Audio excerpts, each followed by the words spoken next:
बच्चों, आप सभी का मेरे YouTube channel easy clear exam की इंडियन पॉलिटी से संबंधित महत्वपूर्ण प्रश्नों की टेस्ट सीरीज में स्वागत है।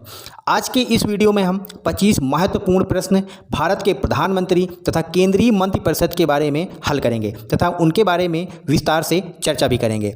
टेस्ट सीरीज का यह 20वां वीडियो है। इसके पहले यदि आपने पुराने वीडियो नहीं देखे हैं तो हमने अभी तक 19 टेस्ट हल किए हैं और उनके बारे में विस्तार से चर्चा भी की है। आज के वीडियो की शुरुआत करते हैं बिना किसी देरी के। भारत का राष्ट्रपति किसकी सहायता और परामर्श के बिना कोई भी कार्य नहीं कर सकता है? भारत का राष्ट्रपति मंत्रिपरिषद की सहायता और सलाह के बिना कोई भी कार्य नहीं कर सकता है। ऑप्शन बी सही उत्तर है। कुछ महत्वपूर्ण तथ्य संसदीय सरकार, मंत्रिपरिषद तथा राष्ट्रपति के बारे में चर्चा कर लेते हैं। जैसे कि भारत के संविधान में सरकार की संसदीय व्यवस्था अपनाई गई है। यह सरकार की संसदीय व्यवस्था ब्रिटिश मॉडल पर आधारित है। हमारी राजनीति और प्रशासनिक व्यवस्था की मुख्य कार्यकारी अधिकारी मंत्रिपरिषद ही होती है। संविधान के अनुसार अनुच्छेद 74 के अनुसार राष्ट्रपति को सहायता और परामर्श देने के लिए एक मंत्रिपरिषद होगी। संसदीय सरकार के संबंध में संविधान के अनुच्छेद 74 और 75 में सबसे महत्वपूर्ण वर्णन किया गया है। तो हमने संसदीय सरकार तथा मंत्रिपरिषद के बारे में कुछ महत्वपूर्ण तथ्य डिस्कस किए। आप दो अनुच्छेद जरूर याद रखिए, अनुच्छेद 74 और अनुच्छेद 75। राष्ट्रपति को सहायता और सलाह देने के लिए मंत्रिपरिषद होती है, लेकिन इस मंत्रिपरिषद का प्रमुख कौन होता है? ऑप्शन ए है उपसभापति, ऑप्शन बी है उपराष्ट्रपति, ऑप्शन सी है प्रधानमंत्री, ऑप्शन डी है राज्यपाल। भारत में राष्ट्रपति को सहायता और सलाह देने के लिए एक मंत्रिपरिषद होती है जिसका प्रमुख प्रधानमंत्री होता है। इस तरह से ऑप्शन सी सही उत्तर है। अगला प्रश्न है, संघ सरकार के मंत्रियों द्वारा राष्ट्रपति को दी गई सलाह की जांच किस न्यायालय के द्वारा की जा सकती है? यानी कि संघ सरकार के मंत्रियों ने क्या सलाह दिया है राष्ट्रपति को, इसकी जांच किस न्यायालय के द्वारा की जा सकती है? सर्वोच्च न्यायालय या उच्च न्यायालय या अधीनस्थ न्यायालय या फिर उपरोक्त में से कोई नहीं। संघ सरकार के मंत्रियों के द्वारा राष्ट्रपति को दी गई सलाह की जांच किसी भी न्यायालय के द्वारा नहीं की जा सकती, यानी कि यह सलाह न्यायिक समीक्षा के परे है। अगला प्रश्न है, राष्ट्रपति को मंत्रिपरिषद के द्वारा दी गई सलाह के संबंध में कौन सा विकल्प सही है? परामर्श के अनुसार कार्य करेगा, यानी कि जो सलाह दी जाती है उसी परामर्श के अनुसार कार्य करेगा। मंत्रिपरिषद को पुनर्विचार के लिए कह सकता है। ऑप्शन सी है, पुनर्विचार के पश्चात राष्ट्रपति परामर्श अनुसार ही कार्य करेगा। ये तीनों ही कथन सत्य हैं। कुछ महत्वपूर्ण तथ्यों के बारे में डिस्कस कर लेते हैं राष्ट्रपति और मंत्रिपरिषद के संबंध में। अनुच्छेद 74, जो संविधान का अनुच्छेद 74 के अनुसार राष्ट्रपति को सहायता और सलाह देने के लिए एक मंत्रिपरिषद होगी और इसका प्रधान प्रधानमंत्री होगा। भारत के संविधान में सबसे महत्वपूर्ण अनुच्छेदों में से एक अनुच्छेद 74 है। आप इसको नोट कर लीजिए, रिवीजन करते रहिए। सबसे ज़्यादा बार अगर पूछा गया है इंडियन पॉलिटी से तो यही तथ्य पूछा गया है। राष्ट्रपति मंत्रिपरिषद के परामर्श के अनुसार ही कार्य करेगा, लेकिन राष्ट्रपति एक बार मंत्रिपरिषद से पुनर्विचार के लिए कह सकता है। लेकिन यदि मंत्रिपरिषद पुनर्विचार के पश्चात फिर से वही सलाह देती है तो राष्ट्रपति को इस परामर्श के अनुसार कार्य करना पड़ेगा और मंत्रिपरिषद द्वारा राष्ट्रपति को दी गई सलाह की जांच किसी भी न्यायालय में नहीं की जा सकती है।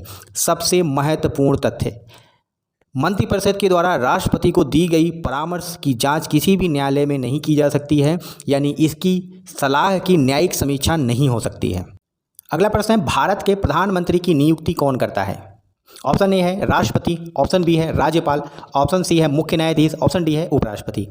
भारत के प्रधानमंत्री की नियुक्ति भारत के राष्ट्रपति यानी फर्स्ट सिटीजन ऑफ इंडिया के द्वारा की जाती है। इस तरह से ऑप्शन ए सही उत्तर है। राष्ट्रपति भारत के प्रधानमंत्री की नियुक्ति करता है। नियुक्ति से संबंधित कुछ जो पद हैं उनको आप याद कर लीजिए। एग्जाम्स में कई बार नियुक्ति और शपथ से संबंधित प्रश्न आते हैं।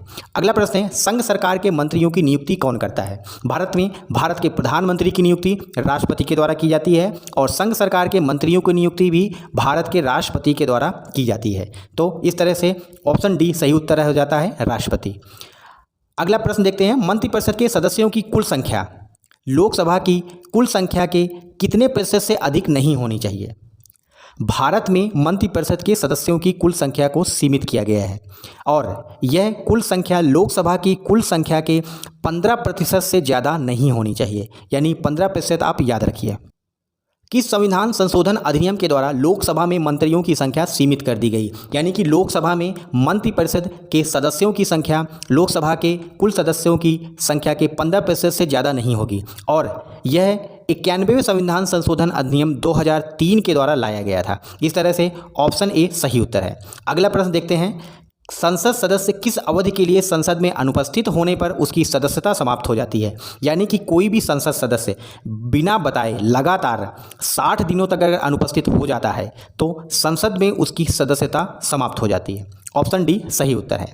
संघ सरकार के मंत्रियों के वेतन भत्ते किसके द्वारा निर्धारित किए जाते हैं। जो केंद्र सरकार के जो मंत्री हैं उनका जो वेतन है, वो भत्ते हैं, वो कौन निर्धारित करता है। तो राष्ट्रपति या लोकसभा या फिर राज्यसभा या फिर संसद। तो संघ सरकार के मंत्रियों के वेतन और भत्ते भारत की संसद के द्वारा निर्धारित किए जाते हैं। अगला प्रश्न है, संघ सरकार के मंत्री किसके पश्चात पर्यंत पद धारण करते हैं। अभी हमने पिछले प्रश्न में हल किया था कि राष्ट्रपति मंत्रियों की नियुक्ति करता है, इस तरह से संघ सरकार के मंत्री राष्ट्रपति के पश्चात पर्यंत पद धारण करते हैं। संविधान के किस अनुच्छेद में मंत्रियों के लिए उपबंध है। भारत के संविधान में जो भी संवैधानिक प्रावधान है उनके लिए विशेष तौर पर अनुच्छेदों में व्याख्या की गई है और भारत में मंत्रियों के लिए जो उपबंध है वो अनुच्छेद 75 में व्याख्या की गई है। अगला प्रश्न है, कोई मंत्री कितने दिनों तक संसद का सदस्य न होने पर उसे मंत्री पद से त्यागपत्र देना पड़ेगा। यदि कोई भी व्यक्ति मंत्री बन जाता है और लगातार 6 माह तक वो संसद का सदस्य नहीं बन पाता है तो उसको अपने मंत्री पद से त्यागपत्र देना पड़ेगा। इस तरह से ऑप्शन सी सही उत्तर है, 6 माह। तो भारत में कोई भी व्यक्ति बिना संसद का सदस्य बने प्रधानमंत्री भी बन सकता है और मंत्री भी बन सकता है, लेकिन उसको 6 माह की अवधि में संसद का सदस्य बनना पड़ेगा। मंत्रिपरिषद तथा राष्ट्रपति से संबंधित कुछ विशेष उपबंध के बारे में हम देख लेते हैं, जैसा कि प्रधानमंत्री की नियुक्ति राष्ट्रपति करता है तथा अन्य मंत्रियों की नियुक्ति राष्ट्रपति प्रधानमंत्री की सलाह पर करता है। प्रधानमंत्री सहित मंत्रिपरिषद के सदस्यों की कुल संख्या लोकसभा की कुल संख्या के 15% से अधिक नहीं होनी चाहिए और यह मूलतः संविधान में प्रावधान नहीं था, किंतु 91वें संविधान संशोधन अधिनियम 2003 के द्वारा लोकसभा में मंत्रियों की संख्या सीमित कर दी गई। यानी कि लोकसभा में मंत्रियों की संख्या 15% से नहीं अधिक होगी और वह 15% लोकसभा के कुल सदस्य संख्या का होगा। मंत्री राष्ट्रपति के प्रसाद पर्यंत पद धारण करते हैं और प्रधानमंत्री भी राष्ट्रपति के प्रसाद पर्यंत पद धारण करता है, लेकिन जब तक उसको लोकसभा में विश्वास प्राप्त है उसको पद से नहीं हटाया जा सकता। मंत्रिपरिषद लोकसभा के प्रति सामूहिक रूप से उत्तरदायी होती है। संविधान के में अनुच्छेद 75 में मंत्रियों के बारे में उपबंध है और राष्ट्रपति मंत्रियों को पद एवं गोपनीयता की शपथ दिलाता है और भारत के प्रधानमंत्री को भी राष्ट्रपति पद व गोपनीयता की शपथ दिलाता है। संसद का कोई भी सदस्य लगातार 60 दिनों तक यदि अनुपस्थित रहता है तो उसकी सदस्यता निरस्त हो जाती है। यानी बिना बताए अगर लगातार 60 दिनों तक अनुपस्थित रहा तो उसकी सदस्य निरस्त हो जाएगी। मंत्रियों के वेतन और भत्ते संसद के द्वारा निर्धारित किए जाते हैं। मंत्री जो निरंतर 6 मास की अवधि तक संसद के किसी भी सदन का सदस्य नहीं है तो उस अवधि की समाप्ति पर वह मंत्री नहीं रहेगा।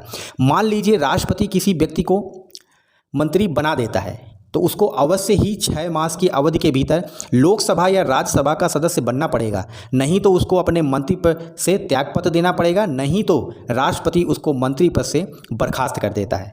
आगे बढ़ते हैं अगले क्वेश्चन की। किस अनुच्छेद के अनुसार मंत्री को किसी भी सदन में बोलने तथा कार्यवाही में भाग लेने का अधिकार होता है। भारतीय संविधान के अनुच्छेद 88 के आधार पर कोई भी मंत्री किसी भी सदन में बोलने तथा कार्यवाही में भाग लेने का अधिकार होता है, किंतु मतदान वह सिर्फ जिस सदन का सदस्य है उसी सदन में कर सकता है। अगला प्रश्न है, किस संविधान संशोधन के द्वारा मंत्रिपरिषद की परामर्श को मानना राष्ट्रपति पर बाध्यकारी बना दिया गया था। यानी कि यह मंत्रिपरिषद की परामर्श को राष्ट्रपति को मानना ही पड़ेगा। यह प्रावधान 42वें संविधान संशोधन अधिनियम 1976 के द्वारा लाया गया था। यह बाध्यकारी प्रावधान था। अगला प्रश्न है, संविधान के किस संशोधन के द्वारा राष्ट्रपति को मंत्रिपरिषद की परामर्श पर पुनर्विचार का अधिकार मिला। यानी कि 42वें संविधान संशोधन के द्वारा राष्ट्रपति को मंत्रिपरिषद की सलाह मानना बाध्यकारी था, किंतु 44वें संविधान संशोधन में यह संशोधन किया गया कि राष्ट्रपति मंत्रिपरिषद की परामर्श व सलाह को पुनर्विचार के लिए कह सकता है। कुछ महत्वपूर्ण तथ्य विस्तार से चर्चा करेंगे मंत्रिपरिषद की सलाह और राष्ट्रपति के अधिकार के बारे में। अनुच्छेद 74 प्रधानमंत्री के नेतृत्व वाली मंत्रिपरिषद का उपबंध करता है। इस अनुच्छेद को हमने इस टेस्ट सीरीज में कई बार पढ़ा है। क्यों? क्योंकि यह बहुत ही महत्वपूर्ण अनुच्छेद है।